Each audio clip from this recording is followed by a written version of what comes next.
बिस्मिल्लाहिर्रहमानिर्रहीम। अस्सलाम वालेकुम नाज़रीन, मैं हूँ शहबरार सईद। नाज़रीन, नजम सेठी साहब मीडिया का एक अहम इम्पॉर्टेंट नाम है और मोतबर नाम है, और आजकल वो मुस्लिम लीग नून की तर्जुमानी करते भी पाए जाते हैं। गुज़िश्ता रोज़ अपने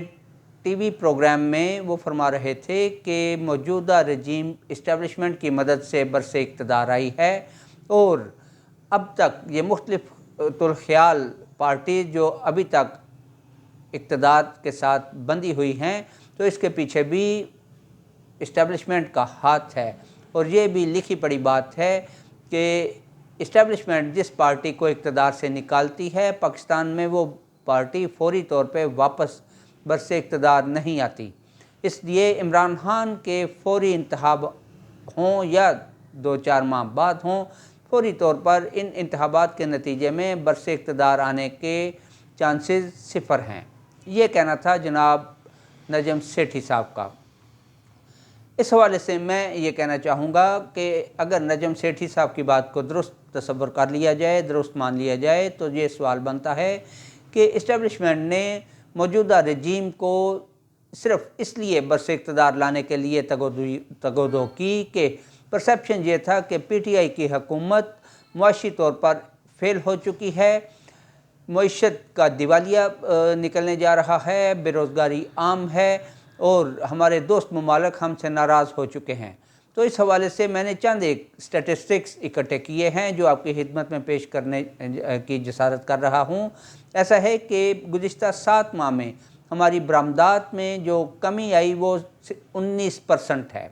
बेरोज़गारी में जो इजाफ़ा हुआ वो 22.5% है, क्योंकि जब इंडस्ट्री बंद होना शुरू होती है तो लामहला उसका नतीजा बेरोज़गारी होता है। ज़र मुबादला जो अप्रैल में 16.2 अरब डॉलर पे थे स्टेट बैंक के पास, आज कम होते होते 7.9 अरब डॉलर तक आ चुके हैं, यानी कि उनमें 51% की नुमायाँ कमी आ चुकी है। मशीनरी की इंपोर्ट में 48% की नुमायाँ कमी आ चुकी है गुज़िश्ता 7 माह में। CDSR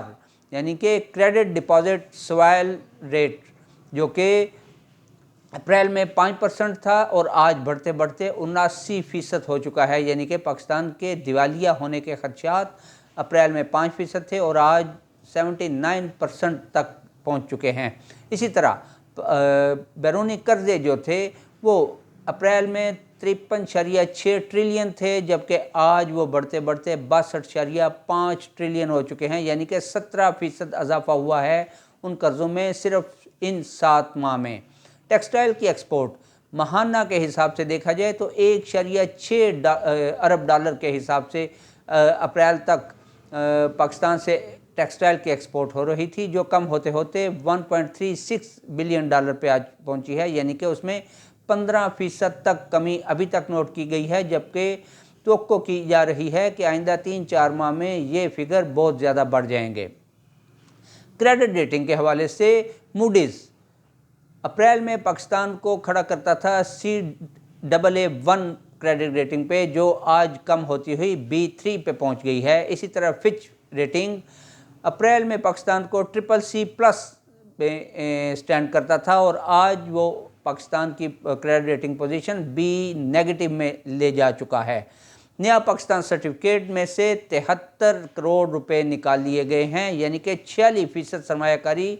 नया पाकिस्तान सर्टिफिकेट में कम हो चुकी है। इसी तरह तरसीलात ज़र जो ओवरसीज़ पाकिस्तानियों की तरफ से पाकिस्तान में आती हैं, ये गुज़िश्ता हुकूमत के दौर में 32 से 33 अरब डॉलर सालाना तक पहुंच चुकी थी, जो अब कम होते होते 24 से 25 अरब डॉलर इन एवरेज पे आ चुकी हैं। इसी तरह ये सारे के सारे जो स्टैटिस्टिक्स मैंने आपके गोशगुजार किए, इनमें नुमायाँ कमी और मनफी रुझान देखने में आ रहा है। इसके बावजूद कि इस 7 माह के दौरान हुकूमत पाकिस्तान ने डीज़ल और पेट्रोल की कीमत में इन एवरेज 90 रुपये फ़ी लीटर का इजाफ़ा किया, बिजली की रेट में 33 से 35 रुपये फ़ी यूनिट का इजाफ़ा किया और गैस के रेट्स में 2 से 3 गुना बढ़ा दिए। इन सब कुछ करने के बाद ये स्टैटिस्टिक्स हमारे सामने आ रहे हैं और इस पे سونے پہ سہاگا والی بات یہ ہے کہ مستقبل میں بھی معیشت کی بحالی کے لیے کوئی روڈ میپ اس رجیم کے پاس نظر نہیں آ رہا، مگر اصرار یہ ہے کہ ہم آئندہ انتخابات کا ڈول ڈالیں گے جب معیشت میں کچھ بہتری آ جائے گی، اور معیشت میں بہتری کیسے آئے گی اس کا کوئی سرا نہ ان کے پاس ہے نہ ان کے وہم و گمان میں ہے، صرف توقعات ہیں کہ عالمی برادری کی طرف سے کوئی مدد مل جائے گی یا دوست ممالک کوئی قرضے دے دیں گے، لیکن گزشتہ 7 ماہ کی انتہائی تگ و دو کے باوجود نہ تو عالمی برادری کی طرف سے کوئی مدد ملی اور نہ ہی دوست ممالک نے اس رجیم پر اعتماد کرتے ہوئے ان کا ہاتھ تھاما۔ حد تو یہ ہے کہ سیلاب زدگان کی مدد کے حوالے سے بھی بین الاقوامی برادری نے موجودہ حکومت کے بیانات اور ان کے اسٹیٹسٹکس پہ اعتماد نہیں کیا۔ ناظرین، یہ ہے ہماری معیشت کی اس وقت کی صورتحال، لیکن اسٹیبلشمنٹ ہو یا موجودہ رجیم چینج حکومت، ہمیں ٹرک کی بتی کے پیچھے انہوں نے لگا چھوڑا ہے کہ بس ابھی کے ابھی بہتری آنے والی ہے، آئندہ بہتری آ جائے گی، کب آئے گی کیسے آئے گی اس کا کسی کو وہم و گمان تک نہیں ہے۔ اجازت دیجیے، اللہ حافظ۔